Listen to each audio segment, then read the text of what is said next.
Hello friends, welcome back to my channel something new with Aparna and I am Aparna Pandey. भाई आज का ये जो वीडियो है, ये वीडियो आपके लिए और मेरे लिए बहुत ही खास होने वाला है। तो आइए शुरू करते हैं। आज हम बात करेंगे ऋषि सुनक के बारे में। हाल ही में ये ब्रिटेन के प्राइम मिनिस्टर बने हैं, यही कारण होगा कि आप लोग इनका नाम इधर उधर सुन रहे हैं। तो भाई ऋषि सुनक के बारे में पहले थोड़ा जान लेते हैं। इनका जन्म होता है 12 मई 1980 को साउथहैम्पटन यूके के अंदर। जी हाँ, और बचपन से ही वो ब्रिटेन में ही रहे, यूके में रहे, वहाँ पले बढ़े, एजुकेशन पूरी की, ये सारी चीज़ें इनकी ब्रिटेन में ही होती है। अगर इनकी मदर की बात करें तो इनकी मदर एक फार्मासिस्ट थी और इनके फादर की बात करें तो वो हॉस्पिटल में प्रैक्टिशनर। करेंटली इनकी जो वाइफ है उनका नाम है अक्षता मूर्ति और इनकी 2 डॉटर्स भी हैं। भाई अक्षता मूर्ति को कौन नहीं जानता, अगर आप लोग नहीं जानते तो अक्षता मूर्ति है एन.आर. नारायण मूर्ति की बेटी, उनकी डॉटर है। एन.आर. नारायण मूर्ति इन्फोसिस के फाउंडर हैं, बहुत ही पॉपुलर पर्सन हैं। तो भाई ये तो इनके फैमिली और उनके बर्थ वगैरह की बात। यूके में ही ये हमेशा से रहे और वहीं पर इन्होंने अपनी एजुकेशन को पूरा किया, वहीं पर पढ़े लिखे, ग्रेजुएशन सब कुछ, यूनिवर्सिटीज़ में, स्कूल्स में सब कुछ किया। फिर धीरे धीरे जब ये बड़े हुए तो इन्होंने क्या किया, पॉलिटिक्स में पार्टिसिपेट लेना शुरू किया और एक पॉलिटिशियन बने। अभी तो ये कंजर्वेटिव पार्टी में है करेंटली, और पहले भी इन्होंने बहुत सारी पोस्ट संभाली है प्राइम मिनिस्टर से पहले भी।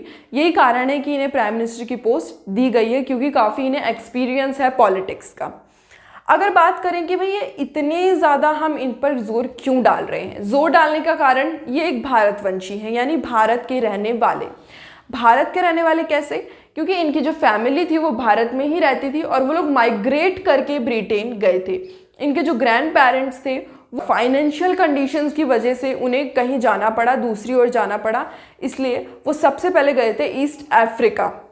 ईस्ट अफ्रीका के बाद उन्हें वहाँ से भी माइग्रेट करना पड़ा और माइग्रेट करके वो लोग यूके चले गए। जी हाँ, यूके शिफ्ट होने के बाद इनकी जो फैमिली थी वो वहीं पर सेटल हो गई, इनके मदर फादर सब वहीं पर सेटल हो गए, तो ऋषि सुनक वहीं रह गए।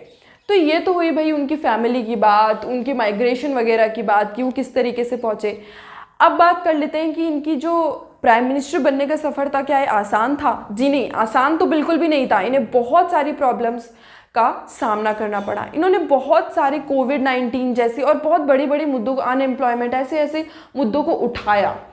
पहले अगर आप लोगों को याद हो तो कुछ दिन पहले भी ब्रिटेन में इलेक्शन हुए थे और उस इलेक्शन में जीती थी लिज ट्रस।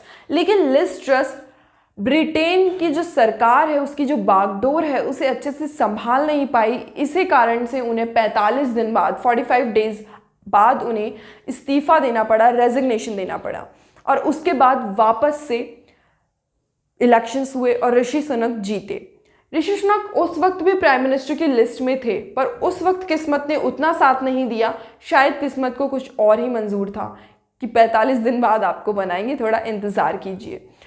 भाई इतना जोर मैं भी आज इसलिए डाल रही हूँ, या पूरा आप देख रहे होंगे कि इंडिया में भी पूरी जो मीडिया है हर जगह ऋषि सुनक की बातें कर रहे हैं कि ये जीत गए, ये हो गया। इसका सबसे बड़ा कारण है कि ब्रिटेन ने, यूके ने हमारे ऊपर, इंडिया पर बहुत दिनों तक राज किया। जी हाँ, ब्रिटिशर्स जो थे यहाँ पर, हम उनके गुलाम थे एक तरीके से। उन्होंने राज किया और बहुत सारी हमारे साथ अच्छी बातें हुई, बुरी बातें हुई, यानी कुल मिलाकर हमने बहुत ज़्यादा प्रॉब्लम्स को फेस किया है। और अब ऋषि सुनक एक भारत के होकर वहाँ का प्राइम मिनिस्टर बनना एक बहुत ही बड़ी बात है, क्योंकि उनकी नज़रों में, उस वक्त ब्रिटिशर्स की नज़रों में भारतीयों की कोई रेस्पेक्ट नहीं थी, कोई कदर नहीं थी, कोई भी वो बिल्कुल भी नहीं समझते थे हमें कुछ, हमें मतलब एक कीड़े मकोड़ों के बराबर उन्होंने रेस्पेक्ट दे रखी थी, ओहदा दे रखा था। तो इसी वजह से हमें काफ़ी सफ़र करना पड़ा। लेकिन आज हमारे लिए गौरव की बात है कि भाई हमारे भारतीय मूल का ही व्यक्ति वहाँ जाकर एक सबसे बड़ी पोस्ट पर बैठेगा।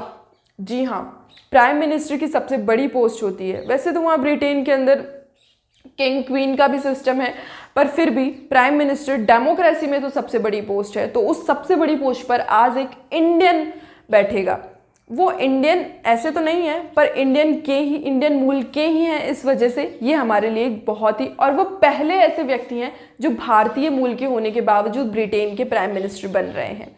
तो ये हमारे लिए एक बहुत ही गर्व की बात है, बहुत ही सम्मान की बात है। आई होप कि वो अपनी ड्यूटीज़ को बहुत अच्छे से निभाएं और बहुत ही ज़्यादा नाम ऊंचा करें इंडिया का भी। आई होप कि आप लोगों को ये वीडियो पसंद आया होगा। If you like this video then don't forget to like, subscribe and share this video. Press the bell icon. Thank you for watching.